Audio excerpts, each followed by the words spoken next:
Good morning बच्चों।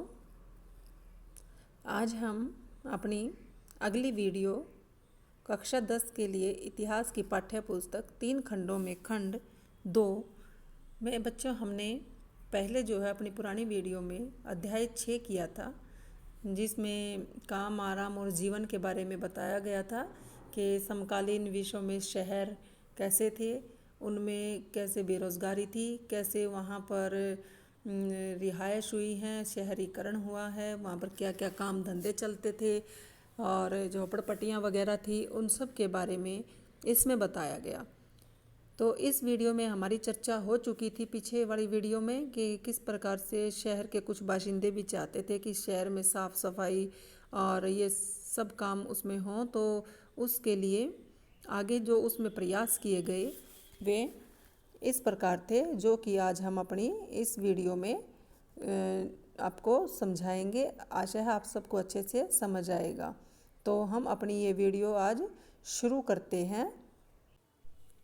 बच्चों, हम अपनी पिछली वीडियो में 1.3 तक जो है पढ़ चुके थे। आज हम अपनी इस वीडियो में 1.4 लंदन की सफाई से शुरू करते हैं।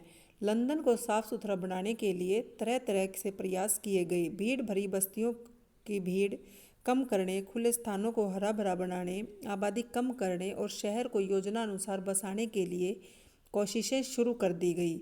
इसी तरह की आवासीय समस्याओं से जूझ रहे बर्लिन और न्यूयॉर्क जैसे शहरों की तर्ज पर अपार्टमेंट्स बनाए गए। अपार्टमेंट के विशाल ब्लॉक बनाए गए, लेकिन टेनेमेंट्स की वजह से यहाँ से की समस्या विकट थी। मकानों की भारी किल्लत के असर को काबू करने के लिए प्रथम विश्व युद्ध के दौरान किराया नियंत्रण कानून लागू किया गया। देखिए, आप चित्र में देख रहे हैं लंदन की एक झोपड़पट्टी सन 1899 में। इस तस्वीर में सड़क का किन किन कामों के लिए इस्तेमाल किया जा रहा है। 20वीं सदी के मजदूरों के आवासों में क्या बदलाव आने वाले थे। आज भारत के बहुत सारे शहरों में गरीबों की झोपड़पट्टियों को हटाया जा रहा है। आपस में चर्चा कीजिए कि सरकार को इन लोगों के लिए मकानों का इंतजाम करना चाहिए या नहीं करना चाहिए। चित्र 5 में आप देख रहे हो, गरीबों के लिए आराम और मौज मस्ती करने के लिए सड़क के अलावा और कोई जगह नहीं होती। इलस्ट्रेट लंदन न्यूज़ 1856 में ये पिक्चर जो है छपी थी।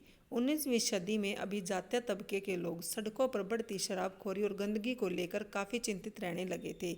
आखिरकार शराबखोरी की समस्या से निपटने के लिए संयमता आंदोलन शुरू किया गया। इसमें एक नया शब्द आया है बच्चों, संयमता आंदोलन। संयमता आंदोलन क्या होता है, देखिए। संयमता आंदोलन में किसे कहेंगे? मुख्य रूप से मध्यम वर्ग के नेतृत्व में चलाया गया समाज सुधारने वाला आंदोलन, जो इंग्लैंड और अमेरिका में 19वीं सदी में शुरू हुआ था, उसे क्या कहेंगे? संयमता आंदोलन। किसकी स्थिति सुधारने के लिए चलाया गया? मध्य वर्ग के नेतृत्व में चलाया गया और समाज सुधार करने के लिए इस आंदोलन को इंग्लैंड और अमेरिका में 19वीं सदी में शुरू किया गया। इस आंदोलन में शराब को लेकर परिवार और समाज की तबाही के लिए जिम्मेदार ठहराया गया। शराब किसको जिम्मेदार ठहराया? शराब को। इस आंदोलन में मुख्य रूप से कामकाजी तबके में नशीले पेय पदार्थों के उपभोग में कमी लाने पर जोर दिया गया। कल्पना कीजिए कि आज लंदन के गरीबों के रहन सहन का अध्ययन कर रहे हैं। उन परिस्थितियों से जनता के स्वास्थ्य के लिए जो खतरे पैदा हो रहे हैं, उनके बारे में एक नोट लिखिए। सबसे पहले स्रोत क, खुले स्थानों पर बच्चों को भी नहीं बुलाया जाना चाहिए। उनकी छोटी छोटी टांगों के हिसाब से किंडर बैंक यानी छोटी सीटों का इंतजाम किया जाना चाहिए। जहां मुमकिन हो उनके लिए झूले, नाव चलाने के लिए तालाब और नाव को रखने के लिए रेत के किनारे भी होने चाहिए, ताकि नाव साफ सुथरी रहें। 19वीं सदी के औद्योगिक शहरों में घुटन भरे भीड़ भड़ाके ने देहाती साफ हवा की चाह बढ़ा दी थी। लंदन और पेरिस के बहुत सारे अमीर तो देहात में अवकाश गृह बनवाने का खर्चा उठा सकते थे, पर यह विकल्प सबके पास नहीं था। शहर के लिए नए फेफड़ों का इंतजाम करने की बात उठने लगी। लंदन के गिर्द हरित पट्टी आदि विकसित करके देहात और शहर के फासले को पाटने के प्रयास भी किए गए। वास्तुकार, योजनाकार, एबेनेज़र हावर्ड ने गार्डन सिटी की अवधारणा प्रस्तुत की। उन्होंने एक ऐसे शहर का खाका खींचा जहाँ पेड़ पौधों की भरमार हो, जहाँ लोग भी रहते हों, काम भी करते हों, उनका जीवन यापन भी अच्छे से हो रहा हो। उनका मानना था कि इस प्रकार बेहतर नागरिक तैयार करने में भी हमें मदद मिलेगी। हार्वर्ड के विचारों के आधार पर रेमंड अनविन और बैरी पार्कर ने न्यू अर्जविक नाम से एक गार्डन सिटी का डिज़ाइन तैयार किया।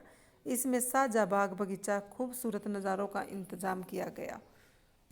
हर चीज़ को बड़ी बारीकी से सजाया गया, लेकिन ऐसे मकानों को तो केवल खाते पीते कामगार ही खरीद सकते थे।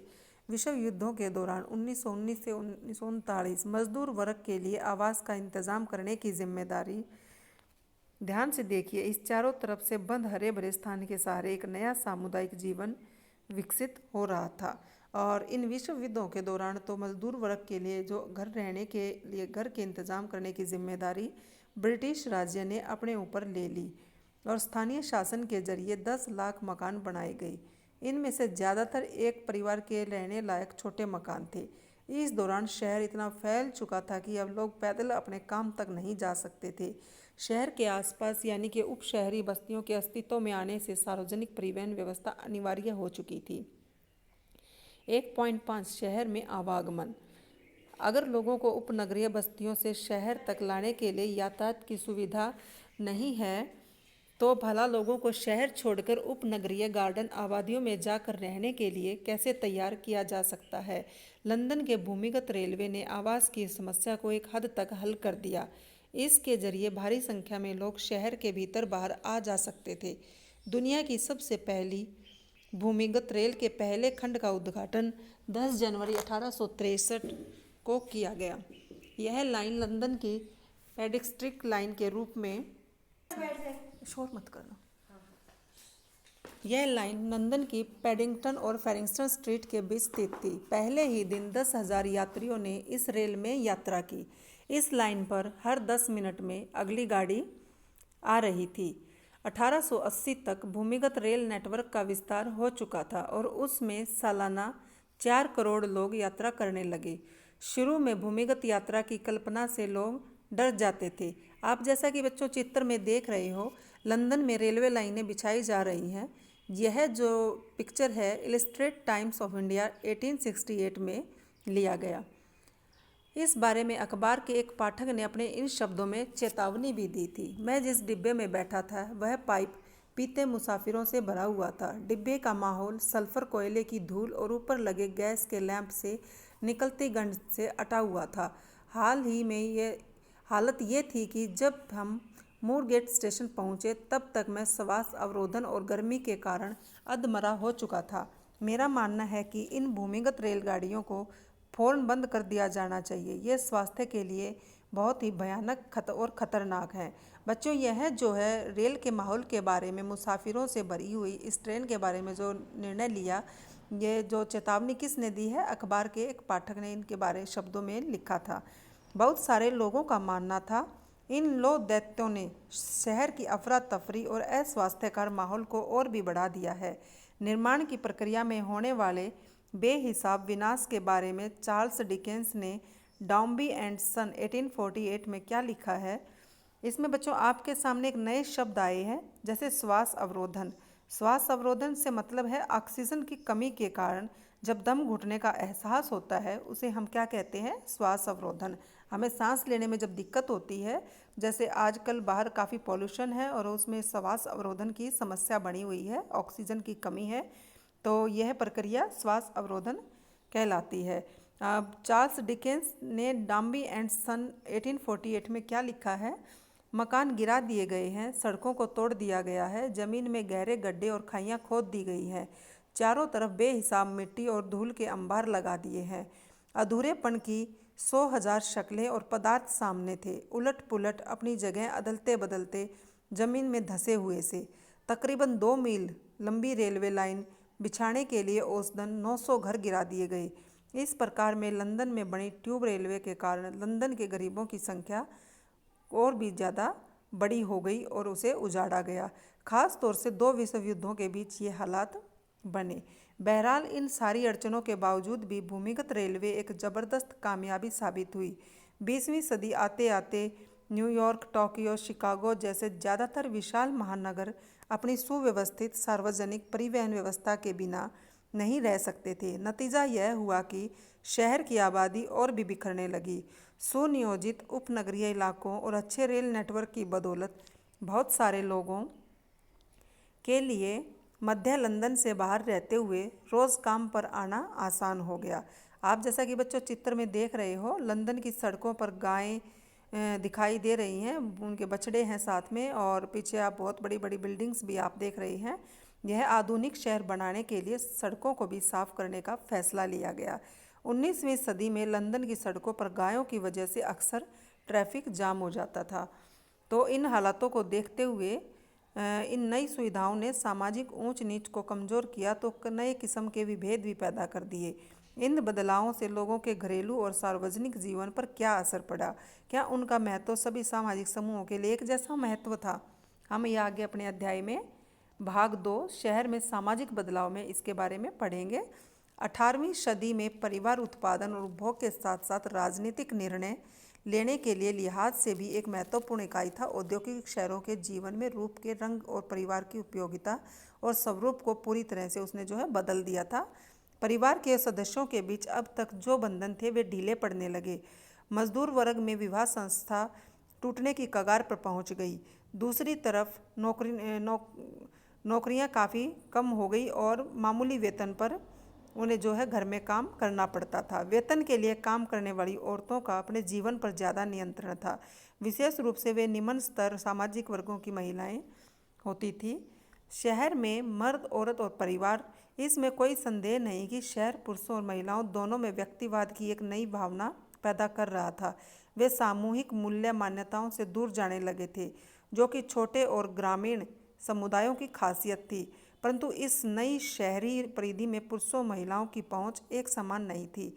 जैसे जैसे औरतों के औद्योगिक रोजगार खत्म होने लगे और रूढ़िवादी तत्व सामाजिक सार्वजनिक स्थानों पर उनकी उपस्थिति के बारे में अपना असंतोष व्यक्त करने लगे, तो औरतों के पास वापस अपने घरों में लौटने के अलावा और कोई चारा ही नहीं रहा।